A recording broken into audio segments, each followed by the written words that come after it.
Regresé a casa sin avisar, después de cumplir mi última misión, y descubrí que mi hijo agonizaba solo en la sala de cuidados intensivos. Mientras tanto, mi nuera estaba de fiesta con sus amigos en un yate en el Mar de Cortés. Así que congelé todas las cuentas de inmediato. 1 hora después, ella se volvió loca al enterarse. Me alegra que estés aquí. Quédate hasta el final y dime desde qué ciudad ves mi historia. Quiero saber hasta dónde ha llegado. Pisé el Aeropuerto Internacional de La Paz justo cuando el sol empezaba a asomarse, con una luz dorada que atravesaba los ventanales de la terminal.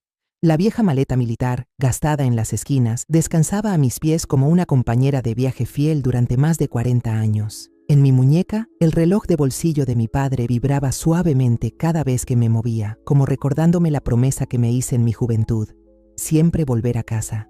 Esa promesa pesaba más que nunca ahora. A mis 61 años, recién retirada tras mi última misión, había entregado mi vida entera a los infantes de Marina de México, desde operaciones de rescate de rehenes en Houston hasta jornadas interminables evacuando gente durante aquel terremoto devastador. Pero hoy solo quería ser madre, ansiosa por abrazar a Miguel, mi hijo, después de tantos años. Arrastré la maleta fuera de la zona de equipaje, con la misma rapidez y precisión de siempre. Afuera, el sol de la mañana ya comenzaba a arder.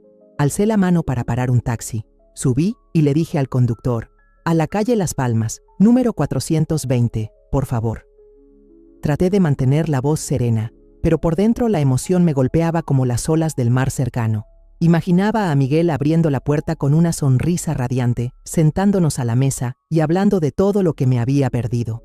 En solo media hora estaría con mi hijo. En el camino, la radio sonaba con noticias de la Marina, reportes que antes escuchaba a diario. Ahora ya no significaban nada para mí. Ayer había concluido mi última misión, asesora estratégica para la OTAN, en una operación antiterrorista en Sudamérica.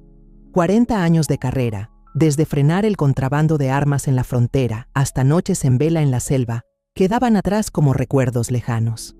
Miré en silencio por la ventana. El océano azul se extendía infinito.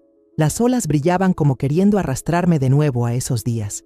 Pero mi mente solo estaba con Miguel y la pequeña casa donde había depositado tantas ilusiones. El taxi tomó la carretera costera conocida, donde las palmeras seguían balanceándose igual que el día que me fui. Pero al detenerse frente a la casa de Miguel, sentí un vuelco en el pecho.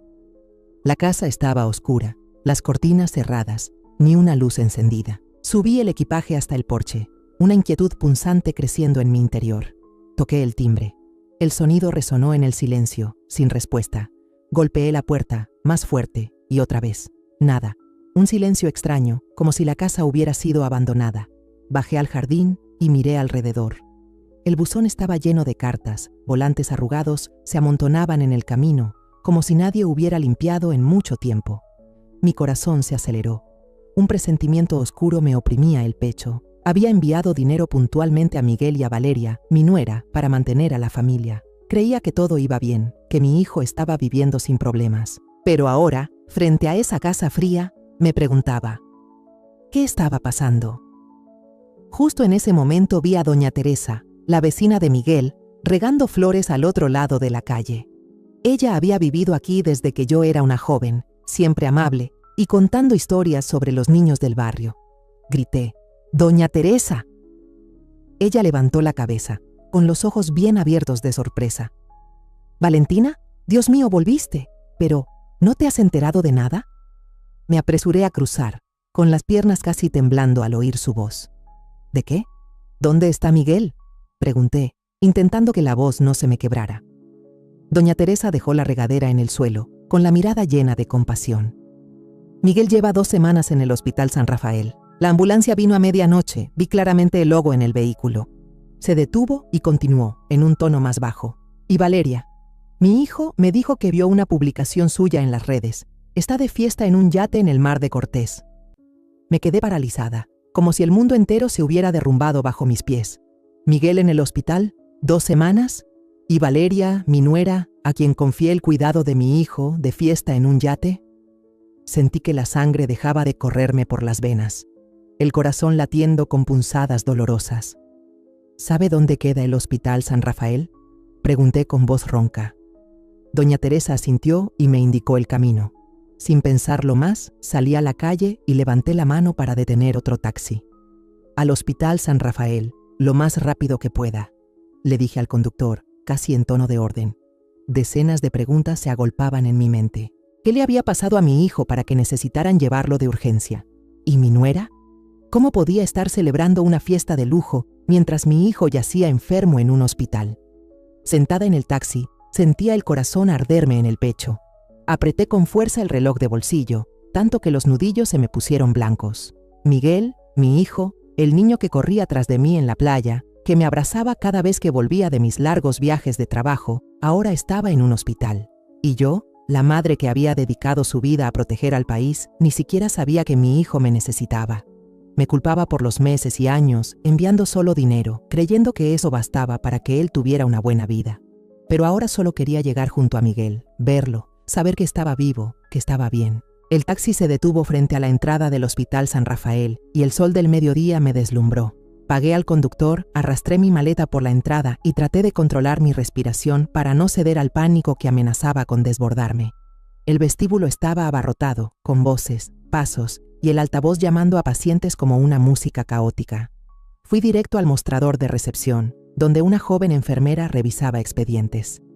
«Busco a Miguel Pérez», dije con la voz seca, como si cada palabra me costara un esfuerzo enorme. La enfermera levantó la vista, me miró un instante y hojeó rápidamente unos papeles.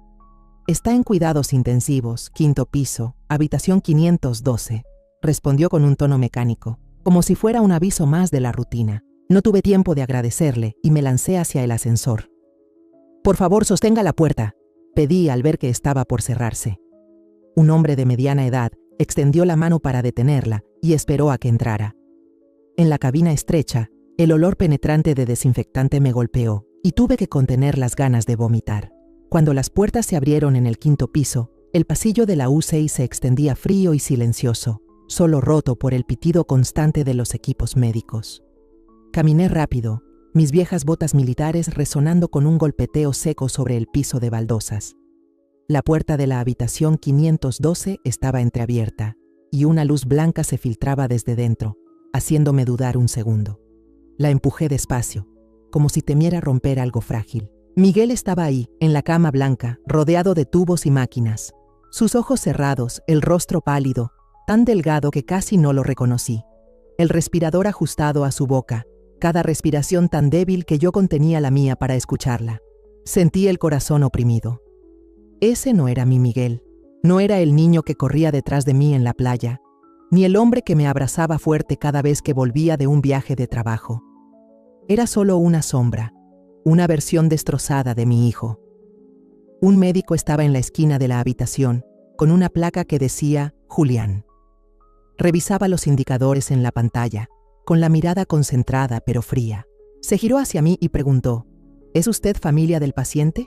Asentí con la voz entrecortada. Soy la madre, Valentina. Él asintió levemente, señalando a Miguel. Tiene cáncer de estómago en fase terminal. La situación es muy grave. Si se hubiera tratado antes, quizá habría sido diferente. Su voz era plana, como si hablara de un caso cualquiera, pero cada palabra era un cuchillo en mi pecho. ¿Cáncer? ¿Fase terminal? Repetí, con la voz temblorosa, sin creer lo que escuchaba. Una hora antes me había imaginado abrazándolo, escuchándolo contarme cómo habían sido sus días sin mí. Pensé que lo vería sano, sonriendo, no así, atrapado entre máquinas, sin vida. ¿Cómo pasó esto? ¿Por qué nadie me avisó? Pregunté, casi suplicando. El doctor Julián negó con la cabeza, con un destello de compasión. Nadie ha venido a verlo desde que ingresó. Intentamos contactar a la familia, pero no fue posible. Nadie vino a verlo. Esa frase me golpeó directo al pecho.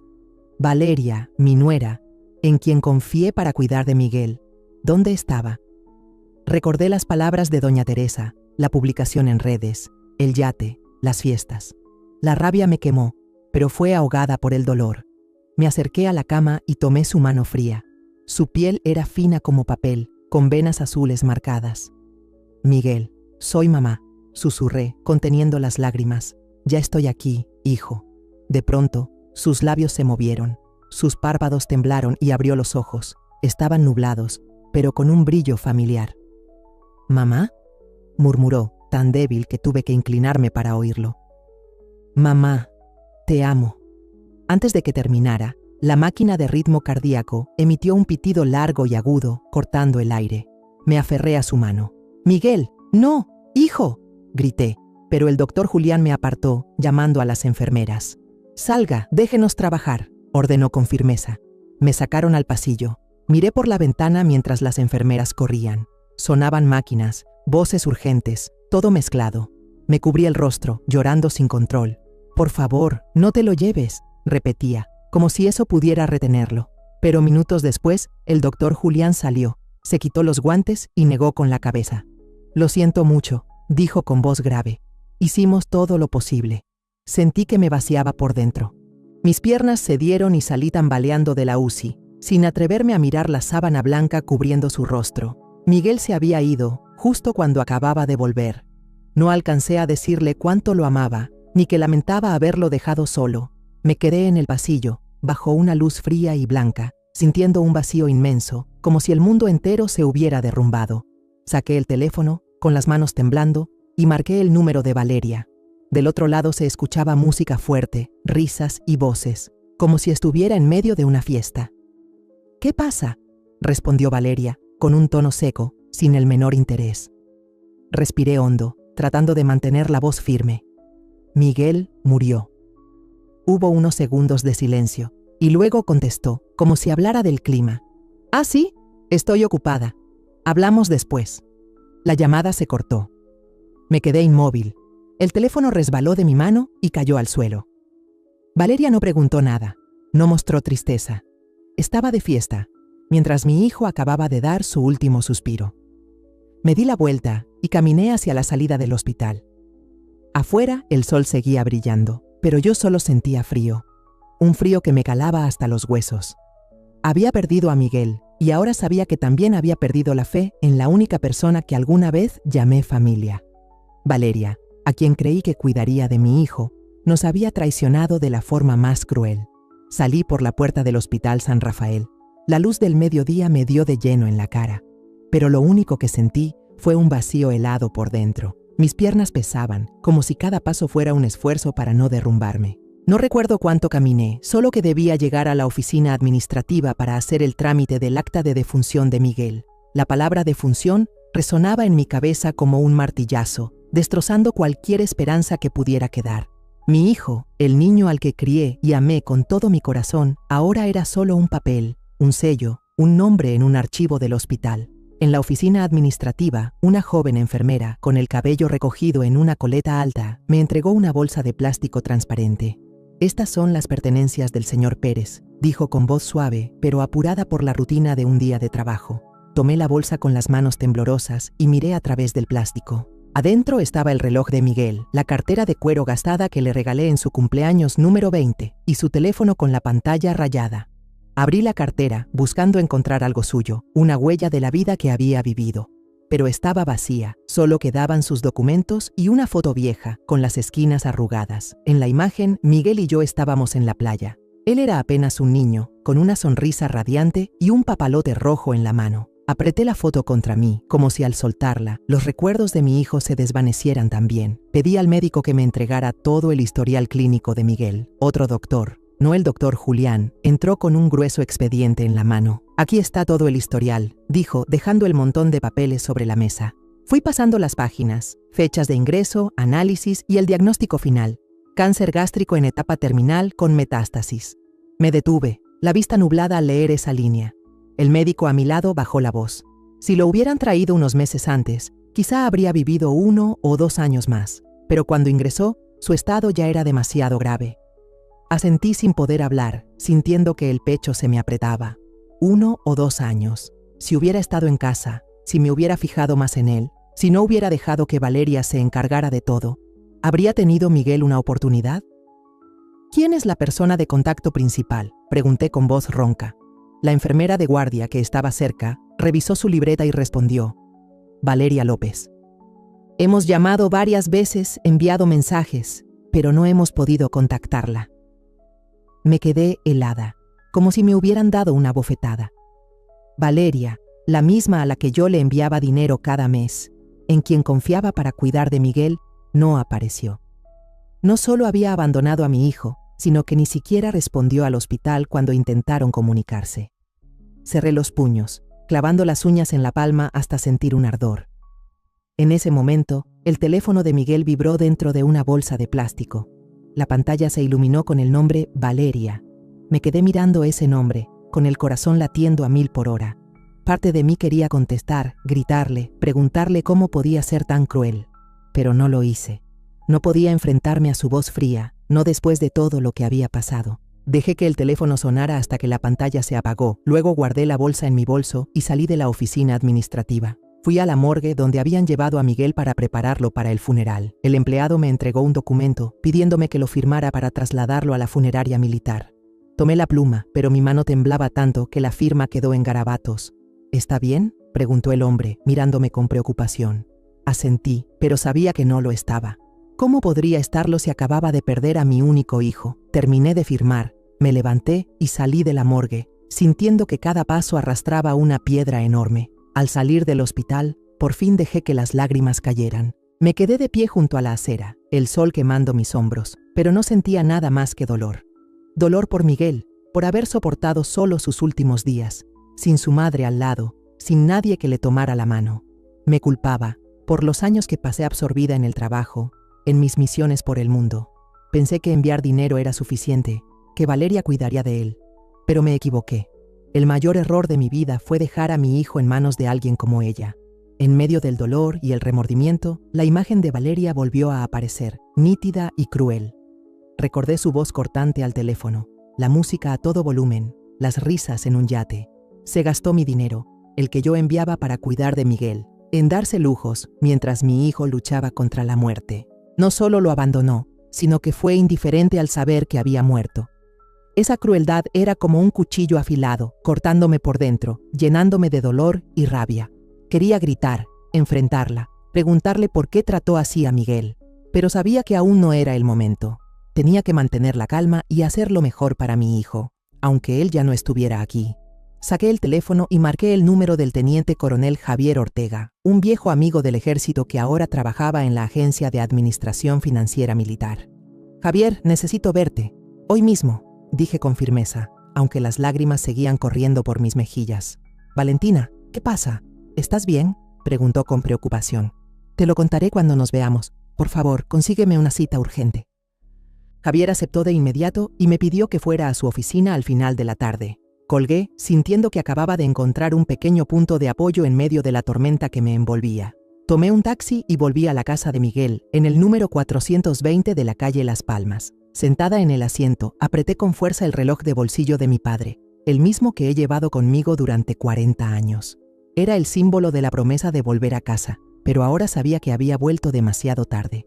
Frente a la puerta de Miguel, sentí como el manojo de llaves tintineaba suavemente en mi mano mientras buscaba la correcta. Mis dedos tocaron una pequeña llave helada, la que había guardado todos estos años, como un hilo que me mantenía unida a mi hijo. Abrí la puerta y un olor a humedad y encierro me golpeó de frente, como si la casa hubiera sido olvidada por mucho tiempo. Encendí el interruptor y la luz amarillenta iluminó una sala desordenada. Copas de vino con restos secos estaban tiradas sobre la mesa, el polvo cubría la madera y cajas vacías de comida rápida se amontonaban en el suelo. Me quedé inmóvil, mirando alrededor. Este había sido el hogar de Miguel, el lugar donde creía que mi hijo vivía feliz con Valeria. Pero ahora no era más que un caos, igual que mi corazón en ese momento. Arrastré la maleta, la dejé junto al viejo sofá y caminé hacia el escritorio de Miguel en la esquina. Un sobre marrón estaba tirado entre papeles. Lo abrí y sentí cómo el corazón me latía con fuerza al revisar una por una las facturas que contenía. Una decía claramente: renta de yate, Mar de Cortés, 150,000 pesos, pagado con la tarjeta de crédito de Miguel Pérez. La fecha era de la semana pasada, justo cuando Miguel estaba en la UCI.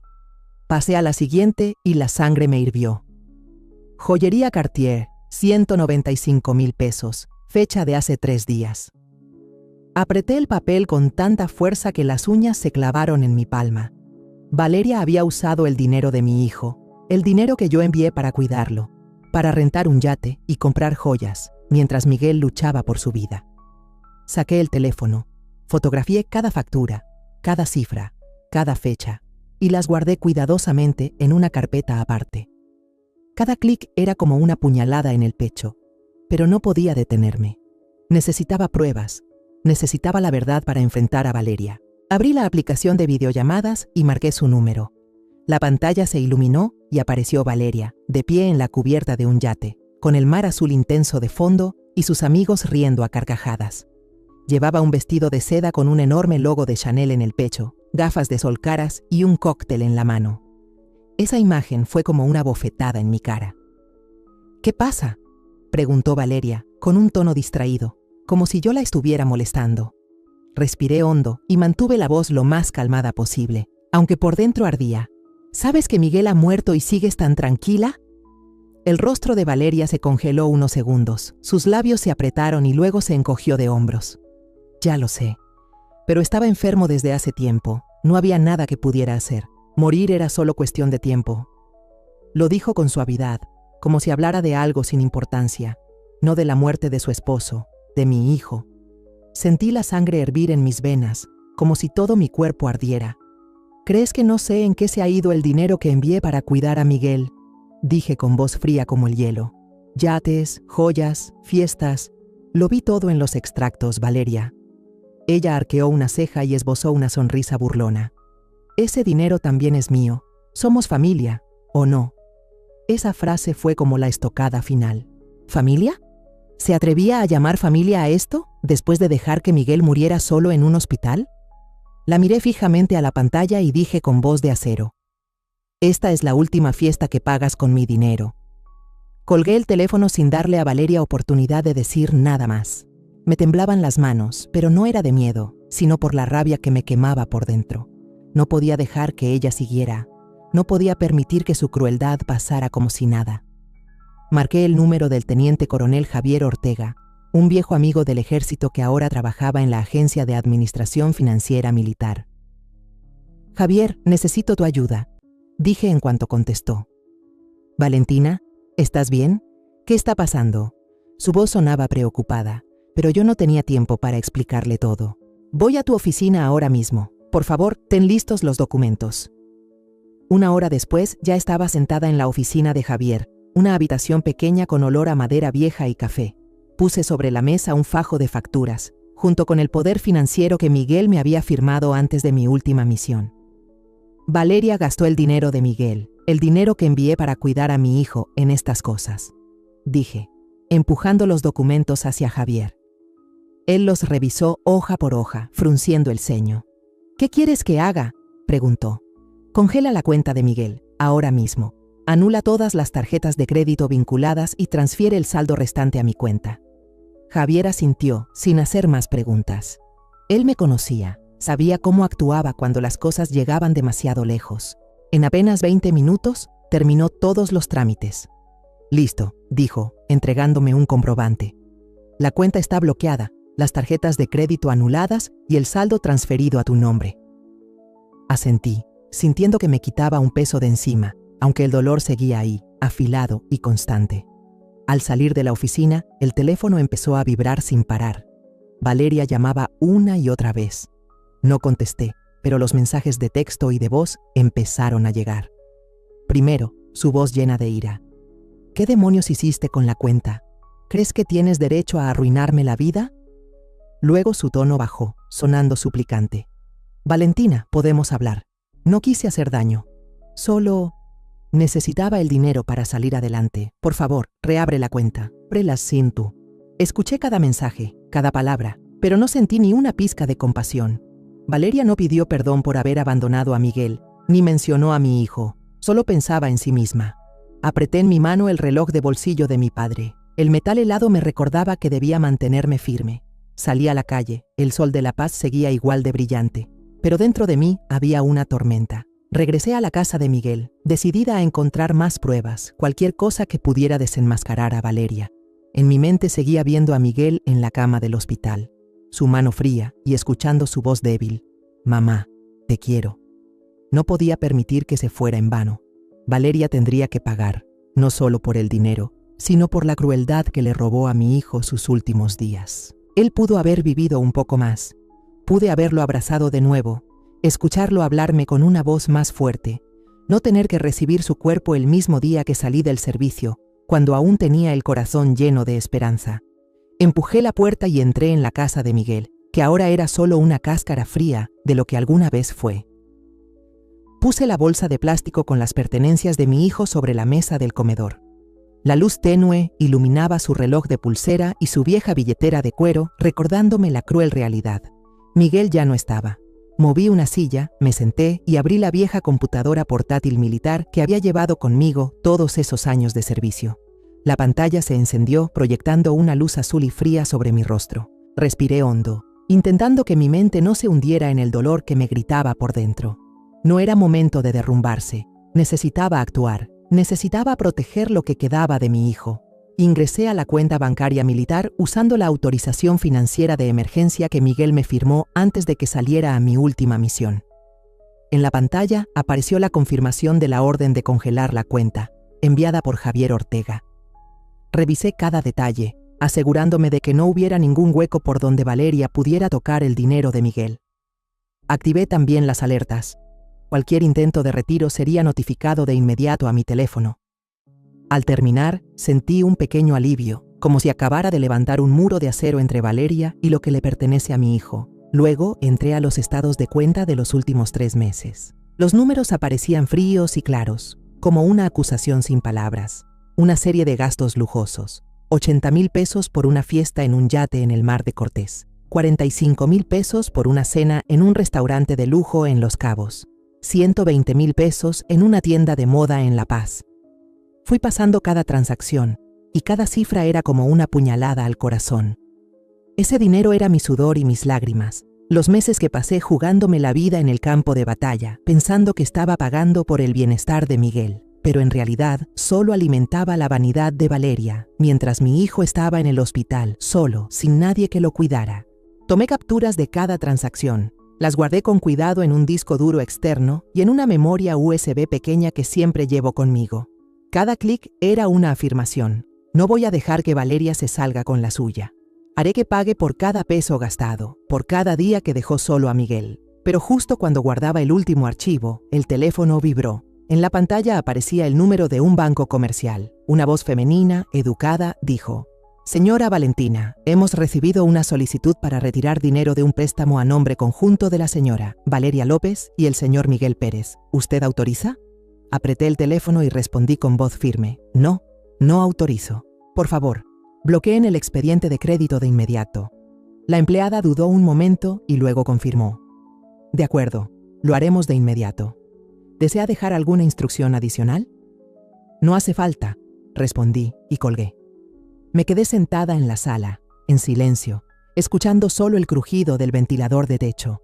Llamé a Luis, un viejo amigo del sector de telecomunicaciones, que antes me había ayudado a localizar dispositivos en misiones secretas. «Luis, necesito que revises un número de teléfono», le dije, con voz tranquila pero cargada de urgencia. «Es de Valeria López. Quiero saber dónde está». Luis aceptó sin pensarlo y apenas 10 minutos después me devolvió la llamada. «La señal de su teléfono está en alta mar, en el Mar de Cortés, probablemente en un barco. ¿Te paso las coordenadas?» Asentí, aunque él no pudiera verme. «Mándalas». Gracias empezaba a oscurecer, y la luz que entraba por la ventana se tornaba de un tono naranja suave. Cerré la casa de Miguel con llave, tomé las llaves de su vieja camioneta, esa de la que yo solía bromear que era demasiado vieja para un chico joven. Conduje hasta el supermercado más cercano y compré agua, comida enlatada y 3 candados nuevos, los más resistentes que tenían. Al regresar, cambié todas las cerraduras de la puerta principal y la trasera. Con cada vuelta del destornillador, imaginaba que cerraba de golpe el paso a Valeria, bloqueando cualquier oportunidad de seguir aprovechándose. Coloqué cinta adhesiva militar con un código sobre cada candado, un hábito de mis días en el ejército para asegurarme de que nadie los manipulara. Mientras empacaba los papeles sueltos de Miguel en una caja de cartón, encontré una libreta vieja, de tapa de cuero gastada y con la cuerda floja. La abrí, y el corazón me dio un vuelco al ver la letra conocida de Miguel. Dentro había una lista de las cantidades de dinero que él le había dado a Valeria, cada una con fecha y su firma. 30,000 pesos, marzo, para que Valeria compre medicinas. 50,000 pesos, abril. Valeria dijo que necesitaba dinero para reparar la casa. Fui pasando las páginas y noté que muchas coincidían con gastos lujosos en los estados de cuenta. Valeria no solo gastaba mi dinero, también engañaba a Miguel, haciéndole creer que lo usaba para cuidar de la familia.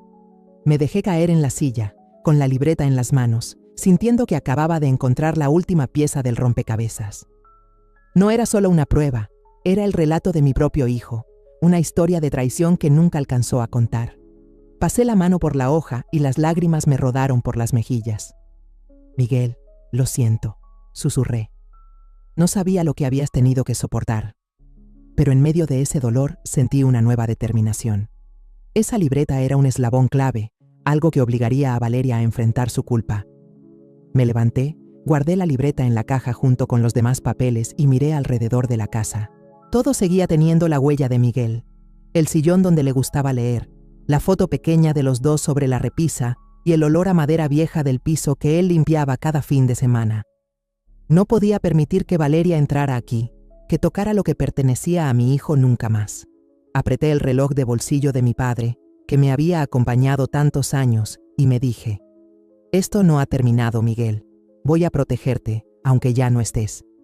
A la mañana siguiente, llevé la caja con todos los papeles a la antigua base naval, donde todavía me permitían usar una pequeña oficina después de jubilarme. El cuarto era sencillo, con un escritorio de madera vieja, unas cuantas sillas metálicas y el olor del mar colándose por la ventana. Dejé la caja en el suelo, la abrí y empecé a poner cada documento sobre la mesa. Facturas, estados de cuenta, la libreta de Miguel. Cada papel era una pieza de la verdad, y sabía que tenía que ordenarlos con cuidado para desenmascarar a Valeria.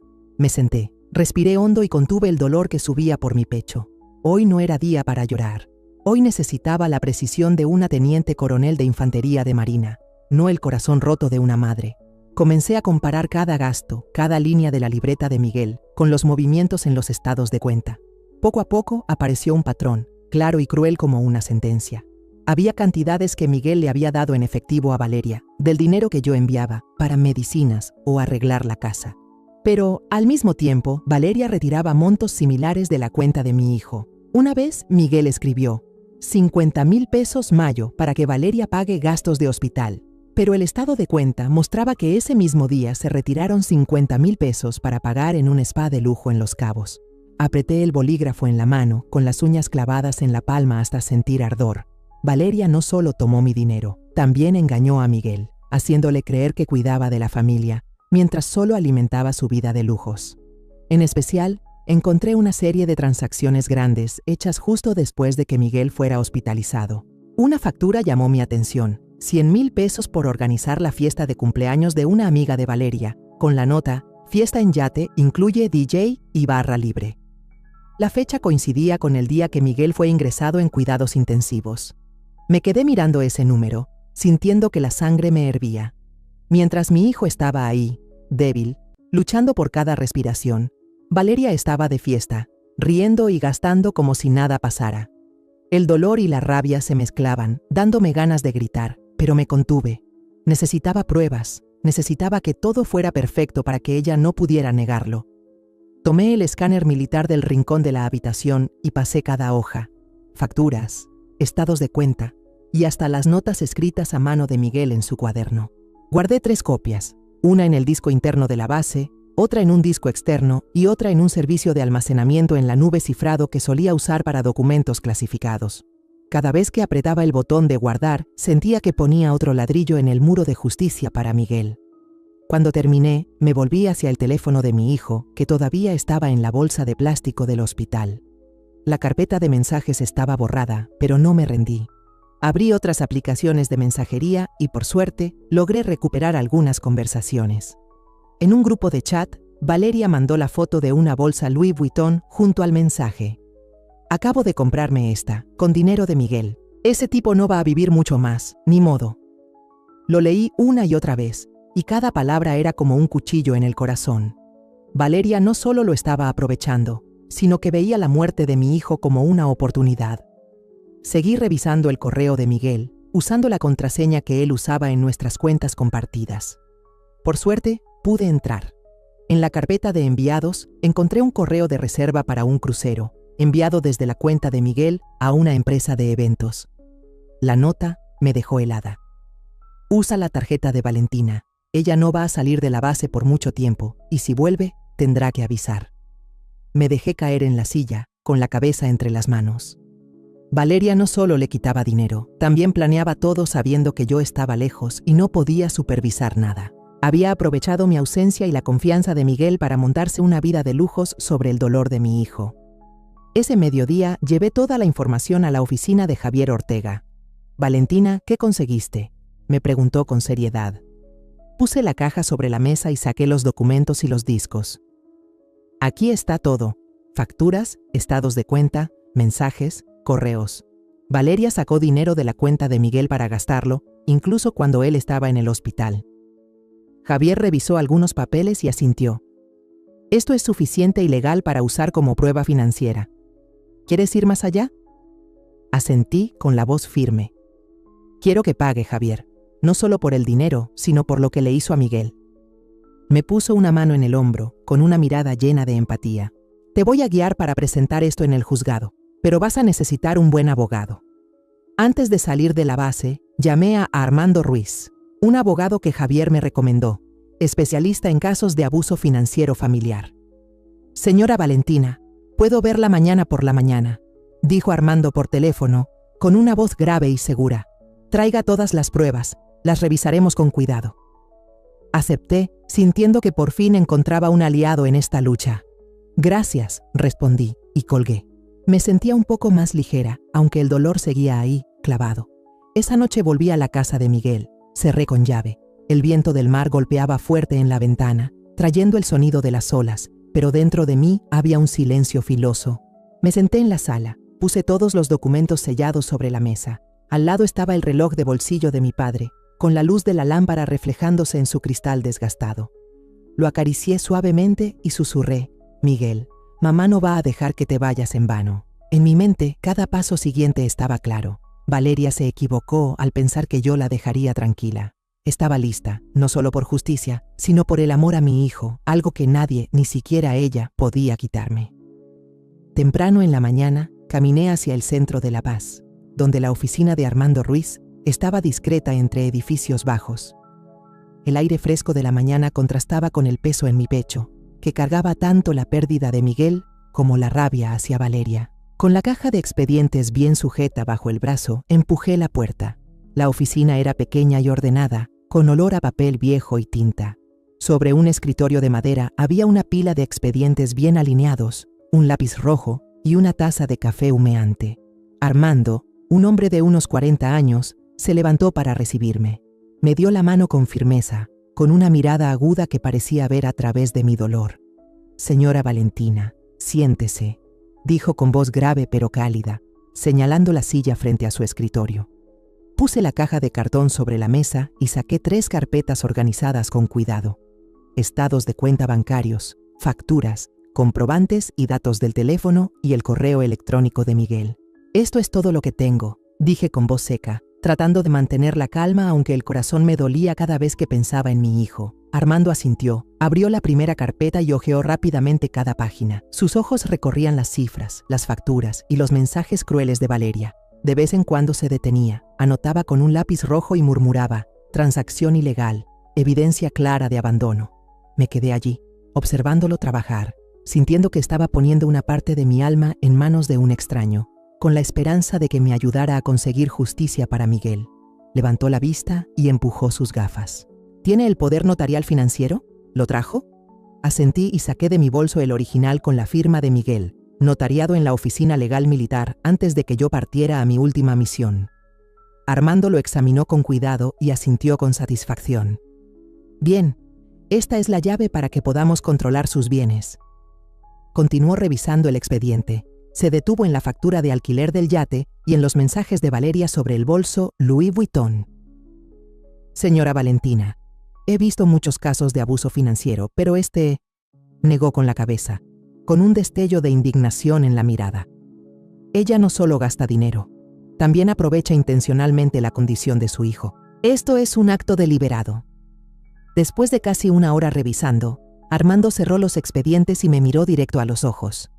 «Este caso tiene suficiente peso para llevarlo a juicio. Vamos a solicitar una orden de congelamiento de bienes de urgencia, y la administración de la herencia de Miguel. Con lo que usted me da, creo que el juez estará de nuestro lado. Asentí, sintiendo que encontraba un rayo de luz en medio de la oscuridad. Ella está en un yate, en el mar de Cortés. Añadí en voz baja pero firme. Tengo la ubicación gracias a un amigo. Armando sonrió con frialdad. Su mirada era afilada. Ella no se imagina la rapidez con la que vamos a actuar. Valeria cree que puede esconderse en el mar para siempre, pero la ley no espera. Al salir de la oficina sentí un pequeño alivio, pero el dolor seguía aferrado. Pasé por el Palacio de Justicia, donde el aire estaba cargado con olor a papel y el ruido de las impresoras. Presenté la solicitud para que el tribunal emitiera la orden de congelamiento de bienes y entregué el juego de copias que Armando había revisado. Una empleada judicial, una mujer de mediana edad, con mirada cansada, recibió los documentos y confirmó: la audiencia será en las próximas 72 horas, le avisaremos. Asentí, le di las gracias y salí. El sol de La Paz golpeaba fuerte, pero yo solo sentía frío. Todo lo que hacía era por Miguel, pero cada paso me recordaba que él ya no estaba aquí. Por la tarde fui a la funeraria militar para completar los trámites del sepelio de Miguel. El uniforme que mandé hacer para él ya estaba listo, un uniforme militar azul oscuro, igual al que yo usaba cuando era joven. El encargado de la funeraria, un viejo veterano, puso su mano sobre mi hombro. «Será enterrado con todos los honores, teniente coronel Valentina», dijo con voz grave y triste. Asentí sin poder hablar, mirando el uniforme doblado sobre la mesa, con la pequeña medalla brillando bajo la luz.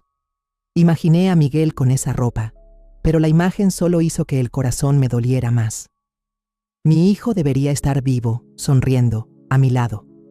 Cuando regresé a la casa de Miguel, ya estaba anocheciendo. Abrí la puerta, entré y vi un sobre blanco que había pasado por debajo de la puerta, tirado solo en el piso. Lo recogí, lo abrí y encontré un papel escrito a mano con la letra de Valeria. «Valentina, ¿podemos arreglar esto entre nosotras? Necesito dinero para pagar deudas. Por favor, no lleves las cosas tan lejos». Lo leí de nuevo. Cada palabra era como una bofetada en la cara. No pedía perdón, no mencionaba a Miguel, ni una sola palabra de dolor. Todo era sobre dinero, como si la muerte de mi hijo fuera solo un pequeño obstáculo en su vida de lujos. Doblé la carta, la puse en el expediente de pruebas y no respondí. Valeria no merecía ni una palabra mía. La mañana del juicio, me paré frente al espejo en la casa de Miguel, vistiendo el uniforme de gala azul marino que no había tocado en años. Las medallas en mi pecho brillaban bajo la luz, cada una con una historia de mis días sirviendo al país. Pero hoy no lo llevaba para recibir gloria. Lo llevaba para enfrentar a Valeria, para reclamar justicia por mi hijo. Me acomodé el cabello, apreté en mi mano el reloj de bolsillo de mi padre y salí. El viento del mar soplaba trayendo el salado de la paz, pero por dentro solo tenía una determinación fría. La sala del tribunal era amplia. La luz blanca de los focos de neón caía sobre todo, haciéndolo ver nítido y frío. El olor a madera vieja y húmeda de las bancas llenaba el lugar, como si el tiempo se hubiera detenido ahí. Entré con el expediente apretado contra mi pecho, Armando Ruiz a mi lado, con la mirada aguda pero serena. Del otro lado, Valeria ya estaba sentada, con un vestido Gucci ajustado, el cabello rizado con esmero y en la mano el iPhone más nuevo. Llevaba maquillaje cargado, delineado de ojos afilado, pero yo podía ver lo falso en la forma en que bajaba la cabeza, intentando aparentar cansancio. Todos en la sala sabían que estaba actuando, pero ella insistía en verse como una víctima. El juez, un hombre de mediana edad con rostro serio, sentado en lo alto, pidió a ambas partes que expusieran. Armando se levantó, colocó el grueso expediente sobre la mesa, cada sección organizada como una acusación perfecta. «Su señoría, tenemos pruebas claras del abuso financiero y del abandono de las responsabilidades familiares por parte de la señora Valeria López hacia su esposo, el señor Miguel Pérez», comenzó con voz firme. Empezó a mostrar en la pantalla grande estados de cuenta con gastos de lujo, yates, restaurantes exclusivos, joyas costosas. Luego, facturas duplicadas que probaban que Valeria retiraba dinero de la cuenta de Miguel, incluso cuando él ya le había dado efectivo. Finalmente, proyectó fotos de redes sociales. Valeria sonriendo en un yate, levantando una copa de cóctel, mientras Miguel estaba en la UCI, a solo unas millas. Me quedé sentada, viendo cada imagen, cada una como un cuchillo en el corazón. Recordé la voz débil de Miguel: «Mamá, te quiero», y luego el pitido largo del monitor de ritmo cardíaco. Valeria no solo se llevó el dinero, También se llevó los últimos días de vida de mi hijo, días que pudo haber vivido si hubiera recibido la atención adecuada. Cerré el puño, mis uñas clavándose en la palma, conteniéndome para no llorar en la sala. El abogado de Valeria, un hombre joven con un traje brillante, se levantó para responder. Su señoría, estos gastos son un derecho legal de la señora López como esposa del señor Pérez. Además, la enfermedad del señor Pérez era irreversible, no se puede responsabilizar a mi clienta. Su voz era fluida, pero vi cómo Valeria evitaba mi mirada mientras él hablaba. Ella sabía la verdad, y yo sabía que no podría negarla por mucho tiempo. Armando pidió llamar a un testigo, y el doctor Julián, quien había tratado a Miguel, entró. Se puso frente al tribunal, con voz grave pero clara. Si el señor Pérez hubiera sido ingresado antes y recibido la atención adecuada, habría podido vivir entre 1 y 2 años más. Pero nadie se puso en contacto con nosotros. Nadie lo visitó durante las 2 semanas que estuvo en la UCI. La sala quedó en silencio, y vi a Valeria agachar la cabeza, apretando el iPhone como si quisiera ocultar la vergüenza. El juez me miró, indicándome que hablara. Me puse de pie, el uniforme militar pesando sobre mis hombros, pero dándome fuerza. Miré directo a Valeria, luego al juez, con la voz temblorosa pero firme. Estaba ausente para proteger al país. Enviaba dinero, confiando en que mi hijo estaba siendo cuidado, pero nadie tiene derecho a usar mi ausencia para matar a mi hijo. Al terminar, la sala quedó en silencio. Solo se escuchaban respiraciones suaves y el sonido del bolígrafo del secretario del tribunal. Valeria bajó la cabeza aún más, pero no vi ni una pizca de arrepentimiento en sus ojos. El juez asintió, revisó el expediente una vez más antes de declarar. El tribunal ordena congelar todos los bienes del señor Miguel Pérez. La administración provisional de la herencia queda a cargo de la señora Valentina Pérez. La señora Valeria López tiene prohibido acceder a los bienes y a la vivienda del señor Pérez hasta nueva orden. El golpe del mazo resonó, seco y firme, como un punto final al infierno que Valeria había causado. Valeria se levantó de golpe, el rostro enrojecido, gritando: «¡Vas a arrepentirte, Valentina! ¡No puedes hacerme esto!». Su voz chillona rebotó en las paredes, pero los agentes judiciales se acercaron rápido, pidiéndole que saliera de la sala. La vi mientras se la llevaban, su vestido Gucci deslizándose por la puerta, y por primera vez sentí que se había hecho un poco de justicia. Pero eso no alivió el dolor. Miguel no volvería, y la crueldad de Valeria seguía siendo una cicatriz que nunca sanaría en mi corazón. Recogí los documentos, los guardé con cuidado en el maletín y salí de la sala. El sol del mediodía en La Paz brillaba fuerte, reflejándose en mi uniforme y haciendo destellar las medallas. Pero no sentía orgullo ni triunfo. Solo sentía un alivio silencioso, como si todo lo que había hecho me hubiera permitido cumplir la promesa que le hice a Miguel, aunque él ya no estuviera aquí para verlo. Cuando terminó el juicio, supe que no tenía tiempo para descansar ni dejar que el dolor me hundiera. Miguel se había ido, pero yo debía hacer algo para que su legado siguiera vivo, para que lo que él sufrió no fuera en vano. Conduje directo al banco, llevando la resolución judicial. En la ventanilla, terminé los trámites para obtener el control total de los bienes de Miguel. La empleada del banco, una mujer de mediana edad, con mirada amable, revisó los documentos y me dijo: «Señora Valentina, todo ha sido transferido a su nombre. ¿Cómo quiere manejar este dinero?». Respiré hondo, con voz firme. «Quiero dividirlo en 2. Una parte a mi cuenta personal, la otra para crear un fondo». Llamé al fondo Fondo Miguel, una entidad sin fines de lucro, registrada en la Secretaría de Desarrollo Social de México esa misma semana. La idea me vino cuando estaba en la morgue, mirando el traje de Miguel listo para el funeral. Quería que el nombre de mi hijo se convirtiera en un símbolo de esperanza, de vida, para quienes luchan contra la enfermedad que Miguel no pudo superar. Me puse en contacto con el Hospital San Rafael y otros centros médicos, pidiéndoles una lista de pacientes con cáncer que hubieran sido abandonados o que no pudieran pagar los gastos médicos. Un médico de San Rafael, que había cuidado de Miguel, me tomó la mano y dijo: «Está haciendo algo muy valioso, señora Valentina. La voy a ayudar en todo lo que pueda». Solo en la primera semana, el Fondo Miguel cubrió el costo de medicamentos para 12 pacientes. También firmé un contrato a largo plazo con una clínica móvil para llevar servicios médicos a zonas alejadas de México, donde personas como Miguel habían quedado olvidadas. Una mañana conduje hasta el Hospital Provincial de Sonora, a unas horas de La Paz, para revisar la lista de pacientes que el fondo estaba apoyando. El aire en el hospital era sofocante. El olor a desinfectante y el sonido familiar de las máquinas me apretaron el corazón, recordándome los últimos días de Miguel. Al entrar al área de oncología, vi a un niño sentado encogido en la cama, abrazando fuerte un peluche gastado, con sus grandes ojos mirando por la ventana. Parecía de unos 8 años, delgado, con la piel pálida por la quimioterapia. El médico me presentó. Este es Diego, perdió a sus padres en un accidente de tránsito. Tiene leucemia y vive solo en esta habitación. Me acerqué, me senté junto a la cama y sonreí suavemente. Hola Diego, soy Valentina. ¿Qué estás haciendo? El niño levantó la mirada y con voz bajita dijo, no quiero morir solo, quiero tener una familia. Las palabras de Diego fueron como un cuchillo directo al corazón. Sus ojos, claros pero llenos de tristeza, eran iguales a los de Miguel cuando era pequeño, cuando me abrazaba y preguntaba cuándo volvería a casa. Le tomé la mano, tan pequeña y fría, y le dije, no estás solo, yo estoy aquí. El médico comentó que Diego tenía posibilidades de recuperarse si recibía tratamiento continuo y cuidados adecuados.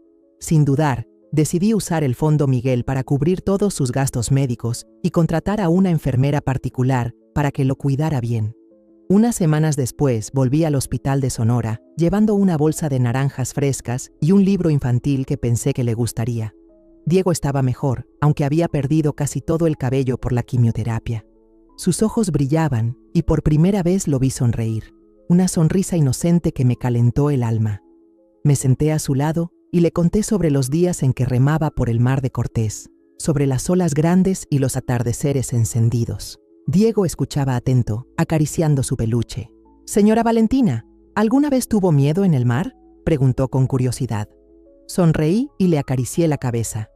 «Claro que sí, pero aprendí que, por grandes que sean las olas, si agarras fuerte el remo, siempre llegarás al otro lado». Cada vez que lo visitaba, llevaba su comida favorita, flan casero, jugo de mango o galletas con chocolate. Me sentaba a su lado, lo ayudaba a comer cucharada por cucharada, limpiándole la boca cuando se ensuciaba. Esos momentos me hacían sentir como si estuviera cuidando a Miguel otra vez, como si me devolvieran lo que no pude darle antes. Diego empezó a abrirse más, contándome su sueño de ser astronauta y viajar a Marte. «Quiero ver todo el mundo desde arriba», decía con los ojos encendidos. Yo asentía, con las lágrimas queriendo salir, pero me las guardaba y solo sonreía. «Lo vas a lograr, Diego, yo creo en ti». Una tarde, cuando me preparaba para salir del hospital, Diego me tomó la mano, con la mirada dudosa. «Señora Valentina, ¿puede ser mi abuela?». La pregunta del niño me dejó paralizada, como si el mundo entero se detuviera en ese instante. Miré a los ojos claros de Diego, vi el reflejo de Miguel y sentí que mi corazón sanaba un poco. Me acerqué, lo abracé fuerte y las lágrimas rodaron por mis mejillas. «Claro que sí, Diego, seré tu abuela». El niño me abrazó con fuerza, el peluche quedó aplastado entre nosotros y pude sentir el calorcito que emanaba de su frágil cuerpo. Ese mismo día, comencé los trámites para la adopción legal. Me puse en contacto con el Departamento de Asuntos Sociales, preparé los documentos y organicé una pequeña habitación en la casa de Miguel para Diego. Pinté las paredes de azul marino, el color que Diego dijo que le gustaba porque se parece al cielo. Compré una cama individual, una mesita y puse su peluche sobre la almohada. Cada paso de la preparación era una promesa conmigo misma. No dejaría que Diego estuviera solo, como yo, sin querer, dejé a Miguel. El Fondo Miguel no solo era el legado de mi hijo, ahora también era el puente que me llevaba a Diego, un niño que trajo luz a mis días más oscuros. 6 meses después del juicio, recibí una llamada del médico del hospital de la provincia de Sonora. «Señora Valentina, tengo buenas noticias», dijo con entusiasmo al otro lado de la línea. «Diego ha respondido bien al tratamiento. Los últimos análisis muestran que ya no hay células cancerígenas». Me quedé inmóvil en la cocina, sujetando el teléfono con fuerza, mientras las lágrimas corrían por mis mejillas. Diego, el niño que conocí en una fría habitación de hospital, ahora tenía una oportunidad de vivir. «Gracias, doctor», susurré con la voz quebrada. «Voy para allá de inmediato». Me apresuré a preparar todo y llevé conmigo una pequeña bolsa de regalo, un gorro de lana azul que había tejido para Diego, esperando que le gustara. El día que Diego salió del hospital, conduje la vieja camioneta de Miguel hasta Sonora. El niño estaba en la entrada, delgado pero con los ojos brillantes, abrazando su peluche desgastado. Al verme corrió hacia mí con una sonrisa radiante como el sol. ¡Abuela!, gritó lanzándose a mis brazos. Lo abracé fuerte, sintiendo el calor de su pequeño cuerpo, y en ese momento vi la sombra de Miguel. «Vamos, nieto», le dije acariciándole la cabeza. «Vámonos a casa». Subimos a la camioneta. El sonido del mar de Cortés llegaba desde lejos, y el olor salado y familiar entraba por la ventana. La casa de Miguel ahora se había convertido en el hogar de los dos. La primera cena en casa fue sencilla pero cálida. Cociné tacos, el plato favorito de Diego, con carne molida y salsa de tomate hecha en casa. Diego puso con cuidado su peluche junto al portarretratos de Miguel en la repisa. Luego me miró con timidez y preguntó: «¿Cree que el tío Miguel me hubiera querido?». Sonreí y puse mi mano sobre su hombro. «Claro que sí, Diego. El tío Miguel estaría muy orgulloso de ti». El niño asintió, sus ojos brillaron, y volvió a la mesa para darle una gran mordida a su taco, riendo cuando la salsa le quedó en la barbilla. Le limpié la boca, sintiendo una alegría pequeña pero real, como si estuviera reviviendo los días junto a Miguel. En las semanas siguientes, empecé a cambiar la casa para que fuera realmente el hogar de Diego y mío. Pinté la sala de color arena, un tono cálido que pensé que traería frescura. En la terraza, planté bugambilias, cuyas flores rojas se mecían con la brisa marina. En el patio trasero, coloqué una hamaca nueva, donde a Diego le gustaba recostarse a leer o mirar el atardecer. Las cosas de Miguel, libros, ropa, algunas fotos, las guardé cuidadosamente en un armario de madera, no para olvidarlas, sino para proteger intacta la memoria de mi hijo. Cada vez que abría el armario, tocaba su chaqueta favorita y susurraba: «Sigues aquí, ¿verdad?». Continué dirigiendo el Fondo Miguel, ampliando las actividades a las zonas montañosas de Oaxaca y Chiapas. El fondo ha ayudado a decenas de pacientes con cáncer a recibir tratamiento temprano. Personas que sé que, sin esa ayuda, podrían haber tenido el mismo destino que Miguel. Diego suele sentarse a mi lado en la mesa, haciendo la tarea o dibujando. Me dibujó con un uniforme militar, de pie junto a él, con el mar de Cortés azul intenso detrás. «Esta es usted y yo, abuela», dijo Diego, entregándome el dibujo, con los ojos brillando de orgullo. Lo abracé, sintiendo que mi corazón sanaba poco a poco en momentos así. Una vez al mes, llevo a Diego a participar en el grupo de voluntarios del Fondo Miguel, llevando medicinas y comida a comunidades lejanas. Diego se integró rápido, corriendo con otros niños y repartiendo regalos con una sonrisa radiante. «Abuela Valentina, ¿puedo llevar más dulces la próxima vez?», me preguntó, con un paquete de galletas que acababa de entregar en la mano. «Claro, pero tienes que pedirle permiso a la abuela primero», respondí guiñándole un ojo. Al verlo reír y jugar, sentí que una parte de Miguel volvía a la vida, como si mi hijo nos estuviera mirando y sonriendo desde algún lugar. Empecé a unirme al club de kayak para personas mayores en el puerto de La Paz.